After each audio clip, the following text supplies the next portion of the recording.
The sun rose over the open plains of New Mexico, turning the sky into a blaze of orange and gold. The land was dry, the wind biting, and the air carried the distant echo of hoofbeats and coyotes. Thomas Avery, a middle-aged rancher with calloused hands and a heart that had seen too much, stood on his porch, coffee steaming in the cold dawn. He had fought his battles against drought, debt, and the harsh realities of frontier life. But lately, the biggest battle was within his own soul. Years before, Apache raids had cost him dearly. His wife Clara had been taken and never found. Since then, bitterness had taken root where love used to grow. He kept to himself, tending his cattle, speaking little, trusting less. The only company he had was a stray dog named Whiskey and a stubborn horse named June.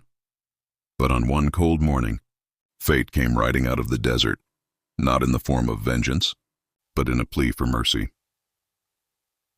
It began when he found them near the creek, a young Apache woman and her little brother barely 10 years old. The boy was burning with fever, his breathing shallow. Thomas froze. His first instinct was fear, then anger. Apaches had taken everything from him. He had sworn he'd never help one again. But when the woman looked up at him, her dark eyes full of desperation, something inside him shifted. "Please," she said softly in broken English. "He's sick. He'll die." Thomas clenched his jaw, torn between memory and morality. He could walk away. No one would blame him. But his wife's voice echoed in his mind, as clear as the mountain wind. "Don't let hate make you small, Tom." He sighed heavily. "Bring him inside." He carried the boy to the cabin and laid him on the bed near the fire. The woman whispered something in her language, a prayer maybe. Thomas boiled water, fetched herbs, and wrapped the boy in blankets. Days passed. The boy's fever broke. Slowly, color returned to his cheeks. During that time, Thomas and the woman, her name was Nayeli, spoke little. Their words were careful, but their actions spoke louder. He noticed how gently she cared for her brother, how she thanked him for every small kindness, and in her eyes he saw something he hadn't seen in years, grace without condition. When the boy recovered, Nayeli prepared to leave. "We go," she said softly. "Thank you," Thomas nodded. "The road's long. You got food?" She shook her head. He packed bread, dried meat, and a canteen. "Here, take this." Nayeli hesitated. "Why?" He looked out toward the horizon. "Because it's what people should do." Days later, soldiers from Fort Apache rode into town. They brought news. Tensions were rising again between settlers and the Apache. There had been attacks, retaliations. The town wanted war. But Thomas couldn't shake the image of that boy, weak, frightened human. One evening, as the townsfolk gathered in the saloon, Sheriff Clayton slammed his hand on the counter. "We can't let them roam free. Every Apache's a threat." Murmurs of agreement filled the room. Thomas stood quietly in the corner. Then he spoke, his voice rough but steady. "Not all of them." The room went silent. "You saying you trust one of them savages?" A man spat. Thomas met his gaze. "I'm saying I've seen fear on both sides. Maybe if someone shows kindness, it doesn't have to end in blood." The sheriff scowled. "You're a fool, Avery." "Maybe," he said. "But maybe I'm tired of hating." A month later, the land saw the first snowfall of the season. The wind howled, and the cattle huddled for warmth. That night, Thomas heard horses outside. He grabbed his rifle and stepped out, only to see torches in the distance. Apache riders.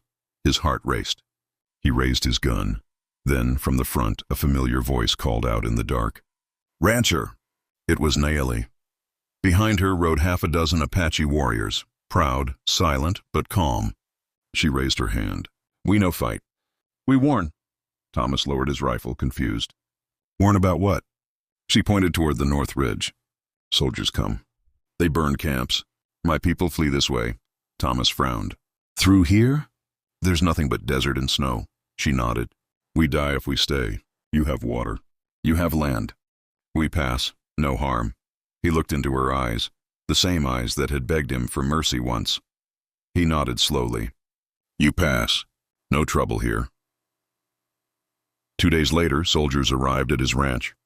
Their leader, a tall officer with cold eyes, questioned him. We tracked Apache movement through this valley. You see anything? Thomas stared at the man. He thought of Nayeli, her brother, and the riders who had passed silently under the winter moon. He shook his head. Nothing but snow. The officer narrowed his eyes.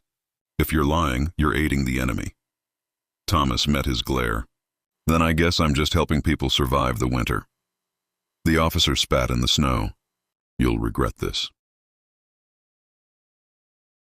When they rode off, Thomas turned back toward the hills, where faint smoke from Apache fires drifted into the morning sky. He smiled faintly. Weeks passed. Winter deepened. Then one morning, as Thomas rode out to check his cattle, he found something near the creek, a small carved totem resting on a stone. He picked it up. The wood was smooth, the shape delicate, a hawk, wings spread wide. He knew what it meant, gratitude. He placed it in his pocket and whispered to the wind, "Thank you, Nayeli." Spring came. The snow melted, and with it the pain of old wounds began to fade. Thomas's ranch grew again, and travelers started stopping by, settlers, traders, even a few Apaches who brought pelts in peace. The world was changing, slowly but surely, and sometimes on quiet evenings, Thomas would look at that totem on his mantle and think about how kindness had bridged a canyon deeper than any river. He never saw Nayeli again, but he didn't need to. He'd already seen what mattered, that goodness could live in the most unexpected hearts. Dream Car Update Narration. In the great story of the West, not every hero rode into battle. Some stood quietly, with compassion as their weapon and humanity as their strength. Thomas Avery's choice didn't make him rich or famous, but it made him whole. Because the truest kind of courage isn't pulling a trigger. It's opening a door to those the world has taught you to fear. And when a rancher and an Apache woman met by chance one winter morning, their kindness did what bullets never could. It united two worlds.